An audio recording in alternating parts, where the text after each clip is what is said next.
गलवान के शहीदों को सम्मान, मिला वीरता पुरस्कार।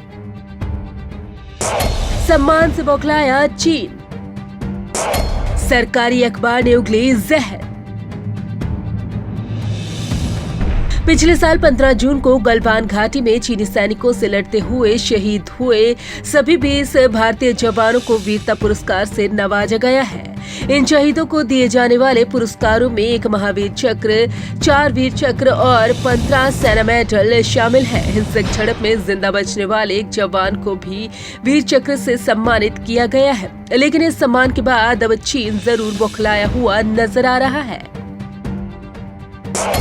चीनी अखबार के दावे। ग्लोबल टाइम्स की रिपोर्ट में चीनी एक्सपर्ट्स के हवाले से कहा गया है कि दोनों देशों के बीच 9वें राउंड की बैठक में सकारात्मक संकेत देखने को मिले। चीन के प्रोपेगेंडा अखबार ने लिखा है कि चीन सब शांत करने के लिए संकेत भेज रहा है, जबकि भारत लगातार उकसावे भरे कदम उठा रहा है, जिससे दुनिया और चीन के लोगों को इशारा मिलता है कि सीमा विवाद सुलझाना और शांत स्थिरता कायम करना उनका मकसद नहीं है। यही नहीं, अखबार ने सिक्किम में दोनों सेनाओं के बीच हुई झड़प को भी फर्जी बताया।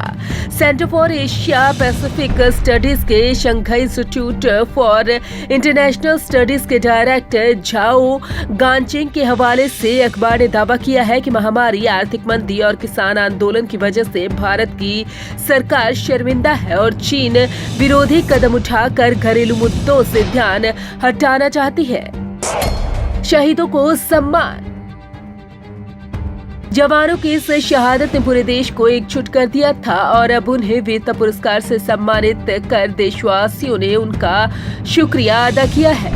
कर्नल बाबू को मरणोपरांत महावीर चक्र देने का ऐलान किया गया है। ये दूसरा सर्वोच्च वीरता पुरस्कार है और इसे युद्ध में शहीद सैनिकों को दिया जाता है। कर्नल बाबू को ये पुरस्कार देकर भारत ने साफ कर दिया है कि 15 जून को जो हुआ था वो एक युद्ध था। अन्य जवानों की बात करें तो नायब सूबेदार नंदुराम सोरेन, हवलदार पलानी नायक दीपक सिंह और सिपाही गुरतेज सिंह को मरणोपरांत वीर चक्र से सम्मानित किया गया है। शहीद हुए 15 अन्य जवानों को सेना मेडल से सम्मानित किया गया है।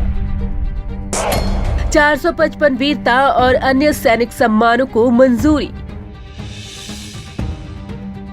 राष्ट्रपति रामनाथ कोविंद ने कुल 455 वीरता और अन्य सैनिक सम्मानों को मंजूरी दी है। इनमें से 4 सेना मेडल, 130 सेना मेडल, 1 नौसेना मेडल, 4 वायु सेना मेडल, 30 परम विशिष्ट सेना मेडल, 4 उत्तम युद्ध सेना मेडल, 51 अति विशिष्ट सेना मेडल, 11 युद्ध सेवा मेडल, 3 मरणोपरांत सेना मेडल, 43 सेना मेडल, 8 नौसेना मेडल, 14 वायु सेना मेडल, 3 विशिष्ट सेवा मेडल और 131 विशिष्ट सेवा मेडल शामिल है। क्या हुआ था गलवान घाटी में? चीनी सैनिकों ने गलवान घाटी में भारतीय इलाके में घुसकर एक टेंट लगा लिया था और सैन्य स्तर पर बातचीत के बाद वे इसे हटाने को तैयार भी हो गए थे। 15 जून की शाम 16 बिहार रेजिमेंट के कमांडिंग ऑफिसर कर्नल बी संतोष बाबू अपने 50 सैनिकों के साथ यही देखने गए कि चीन ने अपने वादे पर अमल किया है या नहीं। चीनी सैनिकों ने धोखे से उन पर हमला कर दिया।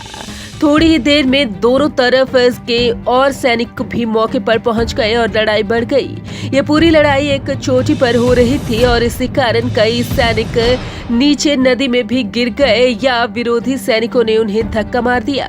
ये लड़ाई लगभग 7 घंटे चली और इस दौरान कर्नल संतोष समेत भारत के 20 जवान शहीद हुए। चीन के भी लगभग 40 सैनिकों के मरने और घायल होने की रिपोर्ट्स है। Bureau report, Punjab Kesari group.